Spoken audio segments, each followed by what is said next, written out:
Welcome to Renegade Tech and Trail. Thank you if you're still hanging out with me. I know that I've been a little bit gone for the last couple weeks, just working on projects. This one's getting closer to completion. We got the engine in, we got it running and idling, and got some exhaust built on it. Joys of Canada seem to be waiting on parts. We ordered some exhaust parts for it. They will be here this weekend. However, unfortunately, I have to go back to work. Just want to give everybody a little update. We still kicking in the shop here. Can't wait for this one to be done and drive it around. It's going to be a good little buggy. But I'm always kind of collecting for the next project.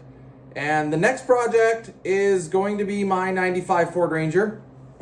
I've come to the decision that I want more out of it. I'm not a 40s, 42-inch tall tire guy. I just, at this point, can't afford that kind of stuff. So what I decided is it's going to get solid axle swapped. I have down here on the floor beside me is a high pinion 44. It's behind my shoulder right there. High pinion 44 out of a 78, 79 Ford half-ton 4x4. And it's the less desirable style. Oh, the camera moved. Look at that. There we go. It is the cast wedge style.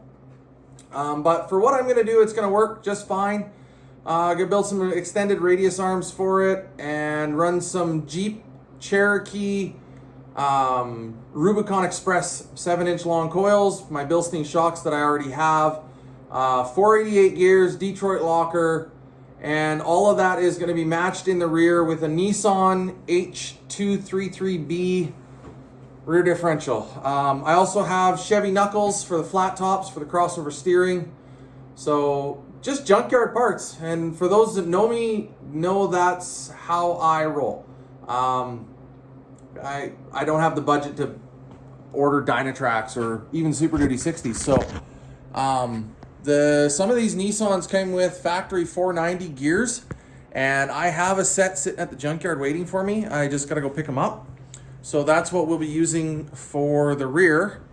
And just to give it a little more crawl, down here on the floor, I have a NP 435 4-speed out of a 79 Ford half-ton 4x4. Basically the same truck, same line of truck as the front diff come out of, but not the same truck because that one come from a buddy's place and that one over there come from the dump. The nice thing about the NP 435 is they're super strong. They have a 6.68 to 1 low range first gear, and they have your standard 6-bolt transfer case mount and a 32 spline output. So there is a wide array of transfer cases you can run, from 203s, 205s, BorgWarner 1356s, and a BorgWarner 4407. My plan is to run a 4407 or a 1356 because of the low gear. They have a 2.7 to 1 low range, which is the same as what's in my transfer case in my Ranger, just matched with the 6.68 to 1 first gear.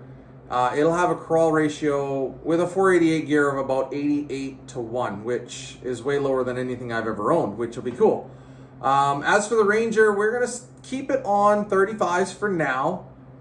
Again, unless a smoking deal comes up on a 37 set or 38s. 38s is what I was looking at. So that might happen. And yeah, stay tuned because the Ranger is going to go through a pretty wild transformation over the next couple of years.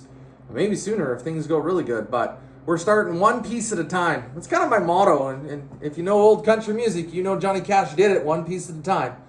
So that's what we're going for. Yeah, like I said, I appreciate you if you're still hanging out. I know that I've been distant. My shop is a absolute pigsty. I got projects all over the place. Like, that bench is finally clean. I brought home a spare supercharger for the Xterra.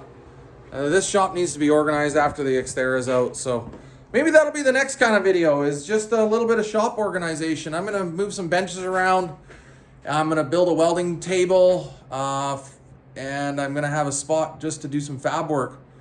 So stay tuned. We're a little shop that has a lot of fun, so keep watching.